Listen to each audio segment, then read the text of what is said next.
નમસ્કાર. આજે આપણે આ વિડીયોમાં અંગ્રેજી વિષય અંતર્ગત કને એકમાત્ર કે એટલે કે એક માત્રાવાળા વ્યક્તિઓના નામ અને કને બે માત્ર કઈ એટલે કે બે માત્રાવાળા વ્યક્તિઓના નામોનું અંગ્રેજી કેમ કરવું એના વિશે વાત કરવાના છીએ. તો ચાલો શરૂ કરીએ. અહીંયા લખેલું છે કે ક + એ બરાબર કે.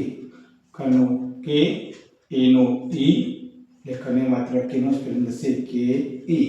એનો અર્થ એ કે જ્યારે કોઈ પણ અક્ષરની એક માત્રા હોય ત્યારે આપણે એની પાછળ સ્વર તરીકે એ લગાવવાનો રહેશે. ચાલો આપણે નામોને સમજવાનો પ્રયત્ન કરીએ. પહેલું નામ છે કેતન.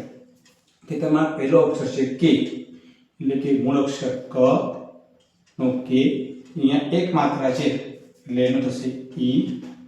બીજો અક્ષર છે ત, તનો ટી, કોઈ માત્રા છે નહીં માટે એ, નાનો એન એ લાગશે નહીં. આગળનું નામ છે રેખા. રેખામાં પહેલો અક્ષર છે રે, જેની મૂળ અક્ષર છે ર એટલે રનો આર. અહીંયા એક માત્ર છે એટલે એક માત્રનો ઈ. આગળનું છે ખા એટલે કે ખને કાનો ખા. ખનું થશે કે એચ. અહીંયા ખને કાનોની માત્રા હોવાથી એ લાગશે એટલે પાછળ એ લગાવીશું. તો રેખાનો સ્પેલિંગ થશે આ ઈ કે એચ એ. આગળનું નામ છે દેવિકા. પહેલો અક્ષર છે દે એટલે કે દ, એને એક માત્ર એટલે ઈ. બીજો અક્ષર છે વી એટલે વને રસવઈ, વનનો વી, રસવઈ એટલે આઈ. છેલ્લો અક્ષર છે કને કાનો કા એટલે કે ક એટલે કે કાનાની માત્રા એટલે એ. તો દેવિકાનો સ્પેલિંગ થશે ડી ઈ વી આઈ કે એ. આગળનું નામ છે ભાવેશ. પ્રથમ અક્ષર છે ભા એટલે કે ભને કાનો ભા, ભનો બી એચ. એ કાનાની માત્રા હોવાથી આપણે એ લગાવીશું. આગળનો અક્ષર છે વને એક માત્ર વે, તો વનો વી. અહીંયા એક માત્ર હોવાથી આપણે ઈ લગાવીશું. છેલ્લો અક્ષર છે શરણેયનો સ, એનો થશે એસ એચ, છેલ્લે એ લાગશે નહીં. છેલ્લું નામ છે હેતલ.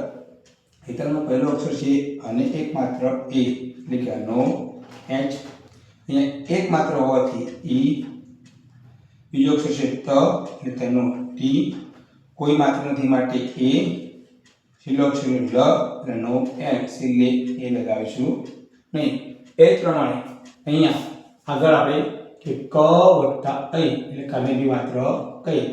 તો કનો થશે કે, અઈનો થશે એ આઈ એટલે કઈનો સ્પેલિંગ થશે કે એ આઈ.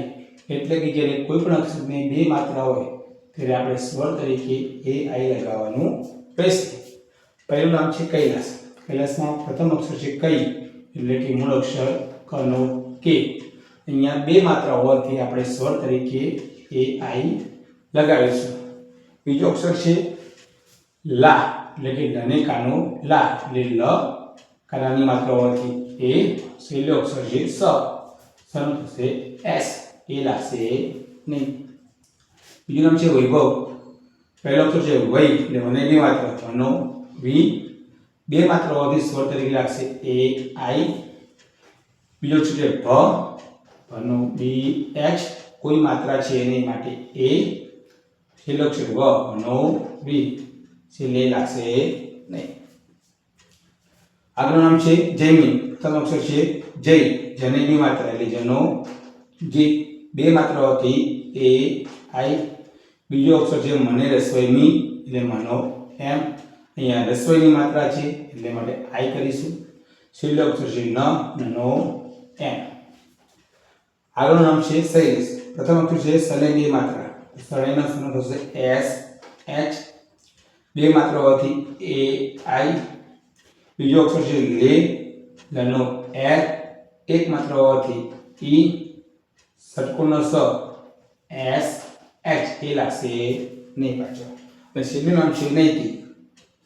પહેલો અક્ષર છે નઈ એટલે નાનો એન, બે માત્ર હોવાથી સ્વર તરીકે એ આઈ. બીજો અક્ષર છે તને રસોઈ તી, તનો ટી, રસોઈનો આઈ. છેલ્લો અક્ષર છે ક, કનો કે. નૈતિકનું સ્પેલિંગ હશે NAITIK, નૈતિક. વિડીયો જોવા બદલ ખૂબ ખૂબ આભાર.